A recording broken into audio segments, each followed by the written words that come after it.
Pascal Blanchard, le racisme, c'est une invention qui date de quand? Le mot race apparaît au XVe siècle. Au départ, il permet de définir l'hérédité aristocratique. Donc on voit que ça part de loin quand même.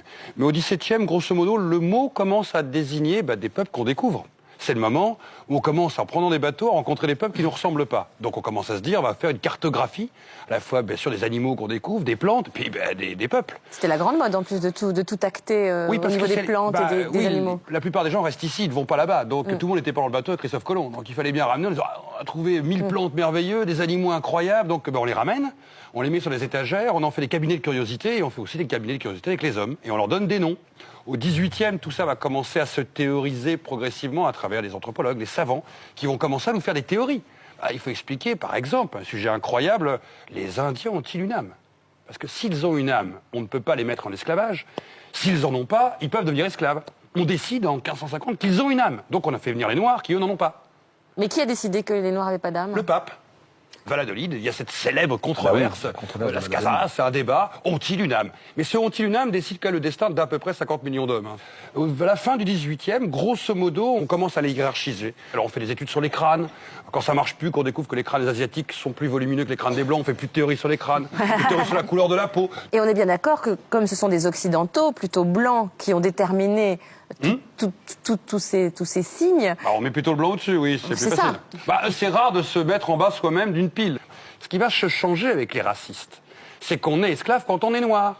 Ce n'est plus le rapport au père et à la mère, c'est le rapport à la race. Celui qui naît avec une couleur a un destin. Et c'est cette couleur qui aurait un destin dans l'histoire de l'humanité. Et le code noir, par exemple, qui va vraiment promulguer ça, quasi écrit noir sur blanc, en 1785. Le noir est un bien meuble. Le noir est un bien meuble, il peut être commercé, échangé, vendu, et il doit servir le blanc. Alors, jusque-là, on est, on va dire, dans un racisme assez élitiste. Oui. Qu'est-ce qui a fait que le racisme est devenu populaire? On va dire qu'au 19e siècle, c'est la rencontre avec cet autre, justement. Mais comme par enchantement, cet autre, on ne le rencontre pas au coin de la rue. Oui, les gens ne voyageaient pas. Non, très peu de Français ont pris des bateaux allemands ou italiens, aller au bout du monde. Donc on va faire l'inverse. On va les faire venir en Occident. Et on va inventer des spectacles anthropologiques. C'est-à-dire que nos arrière-grands-parents ou arrière-arrière-grands-parents ont certainement rencontré leur premier Kabyle, leur premier Africain, leur premier Antillais, leur premier Indochinois dans un zoo. Dans une exposition coloniale. Dans un zoo. Mais bien sûr. C'est-à-dire qu'on a fait venir des indigènes, entre guillemets, qui appartenaient aux colonies.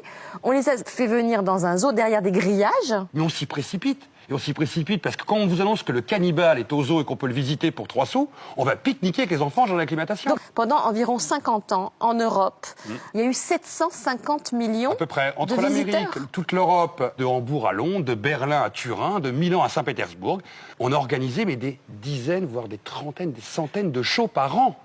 C'est-à-dire que 750 millions de visiteurs pour à peu près 30 000 exhibés sur 60 ans d'histoire.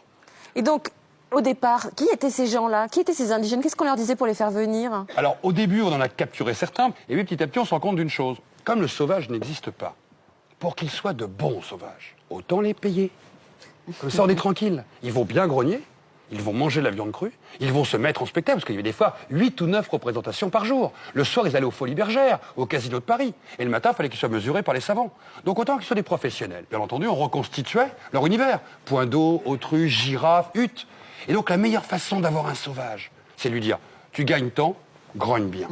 Mais nous, le petit blanc, qu'allons voir ça, on a 8-10 ans, quand on a vu le cannibale au zoo, mais on y croit.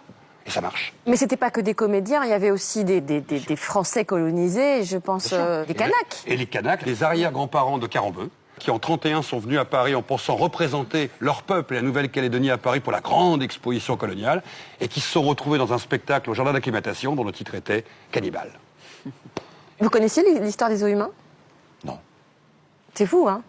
C'est un peu normal, elle est tellement dérangeante. Parce que c'est pas vouloir expliquer qu'on a construit des ponts, des hôpitaux, des routes pour aller aux colonies, qu'on a sauvé des petits Africains de la famine certaine. Mais là, on est confronté à quelque chose de violent qui s'est passé ici, qui a fabriqué notre regard. Et quand on réfléchit, qu'on se dit, alors ça veut dire que nos arrière-arrière-grands-parents et arrière-parents ont certainement connu leur premier autre dans ces mondes-là, un monde fabriqué. Et là, en plus, on devenait raciste sans le savoir en pique-niquant. Oui, sans le savoir. Ce qui vaut bien que le racisme ne passe pas toujours, en termes d'idéologie, par des actes violents. Il peut rentrer d'une manière extrêmement naturelle, presque dans le ludique, dans le jeu, dans le divertissement.